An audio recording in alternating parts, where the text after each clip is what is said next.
दोस्तों, आप देख रहे हैं कि मैं एक नए आदमी से आकर के आज मिल रहा हूँ। और आपको ही पता है कि मैं रोज़ रोज़ आपके लिए 8 बजे एक इंटरव्यू लेकर के ज़रूर आता हूँ रात में।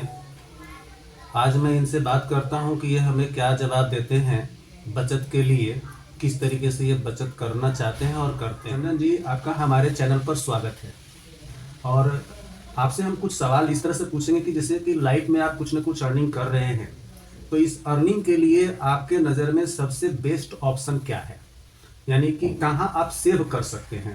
सेव करने के लिए जैसे कि मान लिया बैंक में रखना पैसा, हाथ में रखना, या पोस्ट ऑफिस में जो लोग आरडी कराते हैं, शेयर में इन्वेस्ट करते हैं, गोल्ड अब खरीद रहा है लोग, है ना, एलआईसी लोग कराता है। तो आपके नज़र में सबसे बेस्ट तरीका क्या है बचत करने के लिए? बेस्ट तरीका अगर देखा जाए तो एलआईसी ही है, जिसमें कम कम जमा करके बाद में इकट्ठा आदमी प्राप्त कर सकता है। जी, ये तो बहुत अच्छा आपने बात सपोज बताया। डेट माना जाए कि अगर शेयर बाजार हुआ या गोल्ड हुआ या कुछ और हुआ, अगर उसमें इन्वेस्ट करते हैं तो हो सकता है गोल्ड का आज रेट हाई है, कल लो हो जाए। अभी अभी हाई हुआ था, जो लोग लगाया फिर लो हो गया, तो वो हो ऐसा रहा है है कि कहीं भूल चूक से गुम हो जाए, गुम हो जाए। उसमें भी थोड़ा रिस्क है। हाँ, बाकी बात रहा आरडी का, उसके बारे में तो मुझे विशेष जानकारी नहीं है। आरडी में यही है कि जनरली आप मंथली जमा सब कवर नहीं होता है ना, थोड़ा बहुत इंटरेस्ट लगाकर 5 साल 10 साल का जो भी आप कराएंगे उसमें दे देते हैं। यहाँ तक एलआईसी की बात है, इसमें एक्सीडेंटल रिस्क हो हाँ। या फिर कम कम जमा करके एक बार में जो आप ले सकते हैं, उसके बाद कई सारे इसमें ऐसे भी ऑप्शन आते हैं जो निकाल लेने के बाद भी कुछ रिस्क कवर होता है। हाँ, बिल्कुल कई बिल्कुल दिनों तक। बिल्कुल। हाँ, तो ये बिल्कुल। सब चीज जो सुविधा है ये अच्छा है, और ये सब के दृष्टिया एलआईसी ही सबसे बेटर है। यानी कि जितने भी ऑप्शन है सब में आपको ठीक एलआईसी एलआईसी लगता है। लगता है।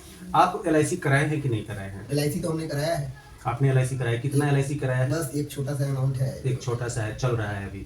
चल रहा है। चलिए, तो एक छोटा सा अमाउंट है। और आपके बाल बच्चे वगैरह को आप क्या बनाना चाहेंगे, और उनको मतलब मेरे कहने का मतलब एजुकेशन किस तरह का देना चाहेंगे आप बाल बच्चे को? एजुकेशन तो आजकल तो नई तकनीकी है, नया कंपटीशन है, तो बच्चे तो जितने एक्टिव रहे, जितने अच्छे से अच्छे, अब तो बच्चा ही डिसाइड करेंगे कि वो किस क्षेत्र में जाना चाहता है। अभी तो हम लोग का बच्चा अभी छोटा है। लेकिन हम थोड़ा सा इसमें आपको क्लेरिफाई करना चाहेंगे कि बच्चा अभी छोटा है, वो पढ़ेगा अभी, लेकिन आप उसको जिस लाइन में ले जाना चाहेंगे वही चीज ना पढ़ेगा। मान लीजिए कि अगर आप चाह रहे हैं कि हम उसको डॉक्टर बनाएं, तो डॉक्टर वो खुद नहीं बन जाएगा, वो पढ़ाई करेगा, ठीक है ना। लेकिन डॉक्टर बनाने के लिए जो खर्च होना चाहिए वो तो आपको देना पड़ेगा ना।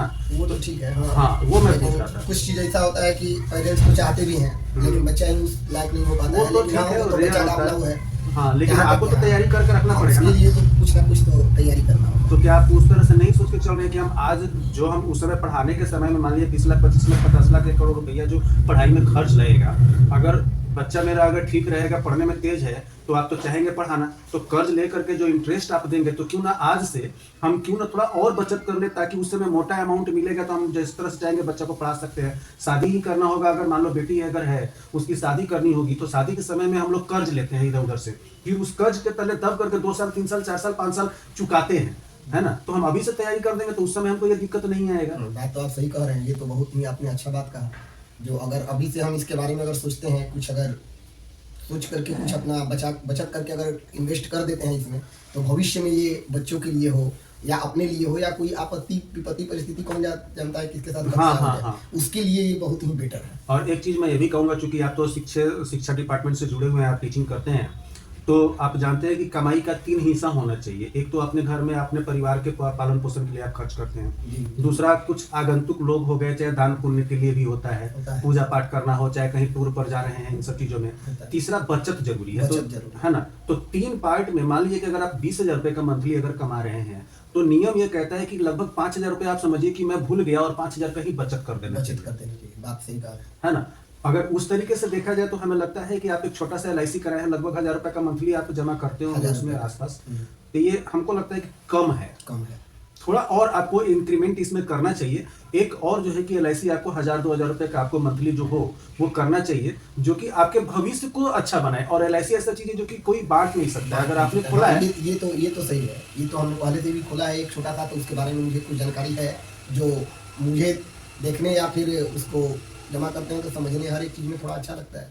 तो आप एक और चाहेंगे लेने के लिए? चाहेंगे कि इसके बाद अगर हो तो थोड़ा समय तो अभी लगेगा। हाँ। लेकिन हम एक और इसका तो ठीक है, आप विचार करिए, और जब इच्छा हो आप हमें बुलाइएगा। विचार करके फिर दोस्तों, चंदन जी अच्छा मतलब कि आपसे कुछ न कुछ तो आपको जो शेयर किए हैं आपको सीखने के लिए ज़रूर मिला होगा। इनका एलआईसी के ऊपर बहुत ज़्यादा भरोसा है और ये जानते भी हैं कि थोड़ा-थोड़ा जमा करके जब एक बार मोटा मिलता है तो इससे बेस्ट ऑप्शन और कहीं भी नहीं है।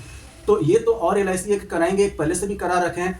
आप कब करा रहे हैं? कौन-सी एलआईसी आपने पहले से कराया है? आप हमें ज़रूर कमेंट करके बताएँ। इस वीडियो को लाइक करिएगा, शेयर करिएगा और चैनल पर इस तरह का अगर और भी देखना है या फिर एलआईसी से जुड़ा और भी कोई अगर जानकारी चाहिए तो इस चैनल को सब्सक्राइब करना आप ना भूलें। मिलते